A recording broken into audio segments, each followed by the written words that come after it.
जलाने से क्या फल मिलता है। एक बार की बात है, देवी सत्यभामा भगवान श्री कृष्ण के पास आती है और उनसे पूछने लगती है, हे स्वामी, आप नित्य तुलसी को जल देते हैं और देवी रुक्मणी नित्य तुलसी के पास दीपक जलाती है, इसके पीछे क्या रहस्य है? कृपया आप मुझे तुलसी को जल देने और तुलसी के पास दीपक जलाने का महत्व सुनाइए। भगवान श्री कृष्ण कहते हैं, हे देवी सत्यभामा, तुमने अत्यंत महत्वपूर्ण प्रश्न किया है। देवी तुलसी लक्ष्मी का ही अवतार है। देवी तुलसी भगवान विष्णु को अत्यंत प्रिय है, इसलिए यह मुझे भी सबसे अधिक प्रिय है। मासों में कार्तिक और वनस्पतियों में मुझे तुलसी प्रिय है। जो भी मनुष्य तुलसी को जल देता है, उस पर मेरी कृपा सदैव बनी रहती है। जो भी मुझे तुलसी पत्र डालकर भोग चढ़ाता है, मैं उसे प्रेम से स्वीकार करता हूँ। तुलसी पत्र के बिना मैं किसी भी प्रकार का भोग स्वीकार नहीं करता हूँ। हे देवी, अब मैं तुम्हें तुलसी को जल देने और तुलसी के पास दीपक जलाने का महत्व सुनाता हूँ, इसीलिए तुम इस कथा को ध्यान से सुनो। जो भी स्त्री इस कथा को ध्यान से पूरा सुनती है, वह सदा सुहागन रहती है। उसके घर में सुख समृद्धि आती है और दरिद्रता का नाश होता है। देवी सत्यभामा कहती है, हे स्वामी, मैं इस कथा को ध्यान से पूरा सुनूंगी, कृपया आप मुझसे वह कथा कहिए। तब भगवान श्री कृष्ण देवी सत्यभामा को वह कथा सुनाने लगते हैं। भगवान श्री कृष्ण कहते हैं, हे देवी, मध्य देश में श्याम शर्मा नाम का एक वैश्य अपनी पत्नी के साथ रहा करता था। वैश्य के पास किसी चीज की कोई कमी नहीं थी। ईश्वर की कृपा से उसके पास सब प्रकार के सुख ऐश्वर्य थे, किंतु उस वैश्य की कोई संतान नहीं थी, जिस कारण से वह सदैव ही दुखी रहा करता था।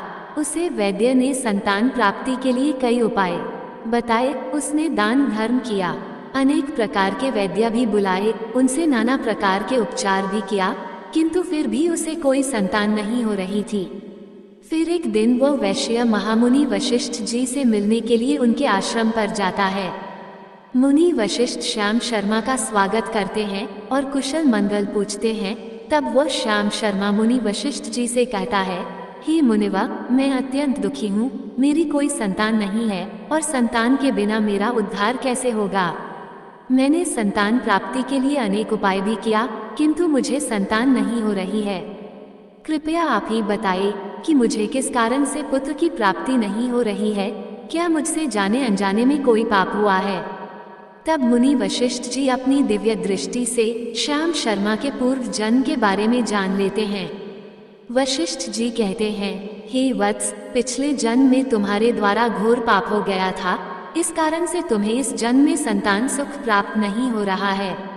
श्याम शर्मा कहता है, हे मुनिवर, कृपया मुझे बताइए, पिछले जन्म में मुझसे कौन सा पाप हुआ था और उस पाप से मुक्त होने के लिए मुझे कौन सा उपाय करना चाहिए।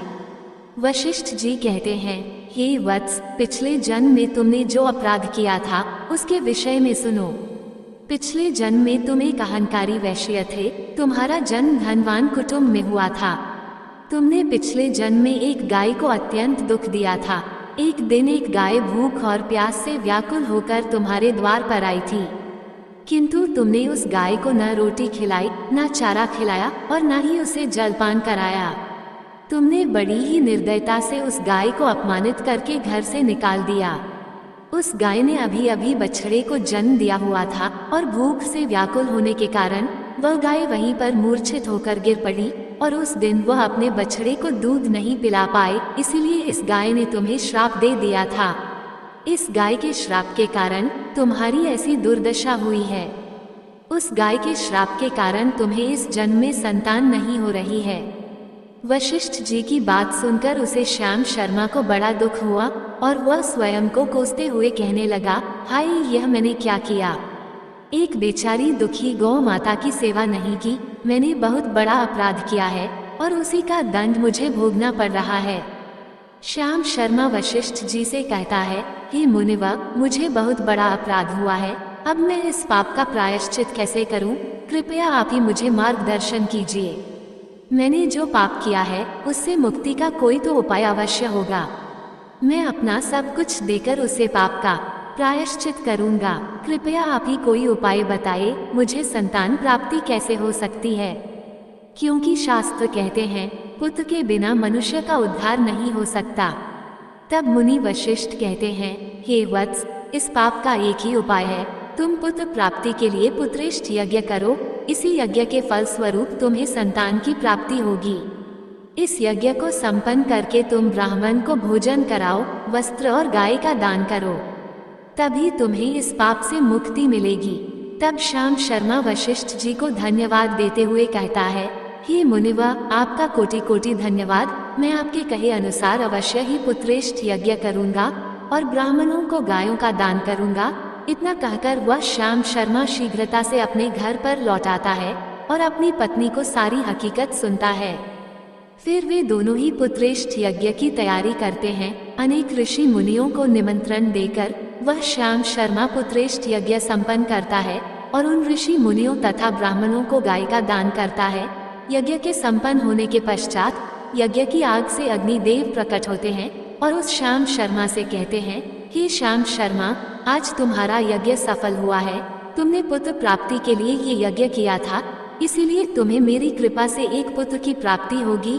किंतु तुम्हारे पुत्र की आयु केवल 18 वर्ष की ही होगी और 18 वर्ष समाप्त हो जाने के पश्चात तुम्हारे पुत्र की मृत्यु हो जाएगी। इतना कहकर अग्निदेव अंतर्ध्यान हो जाते हैं। पुत्रेष्ठ यज्ञ करके और अग्निदेव से पुत्र का वरदान प्राप्त करके वह श्याम शर्मा बहुत प्रसन्न तो हुआ, किंतु उसे बड़ा दुख भी हुआ। श्याम शर्मा ने सोचा, पुत्र न होने से अच्छा है कम आयु वाला पुत्र ही ठीक है। फिर वह पहले की तरह अपने कार्य में लगा रहा। कुछ ही दिनों के पश्चात उसकी पत्नी ने गर्भ धारण किया।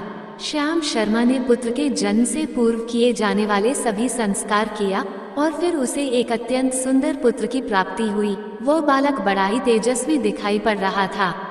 श्याम शर्मा ने पुत्र के जन्म के बाद किए जाने वाले भी सभी संस्कार किया और पुत्र को गुरुकुल में शिक्षा प्रदान की।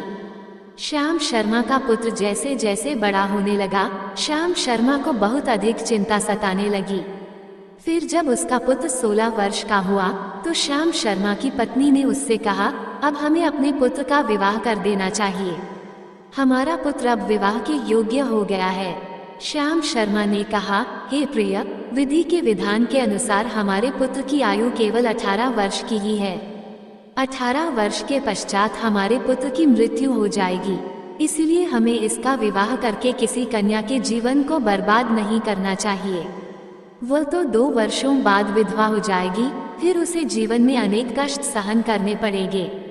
लेकिन श्याम शर्मा की पत्नी नहीं मानी, वह अपने पुत्र का विवाह होता देखना चाहती थी। श्याम शर्मा की पत्नी कहती है, हे नाथ, कुछ भी हो, मैं अपने पुत्र को अविवाहित मरते हुए नहीं देख सकती। हमारे पास किस चीज की कमी है? हमारी पुत्र वधू इस संपत्ति को प्राप्त करके सुखी जीवन जी सकती है। इसलिए अब आप संकोच न करें और हमारे पुत्र के लिए सुंदर कन्या की खोज करें।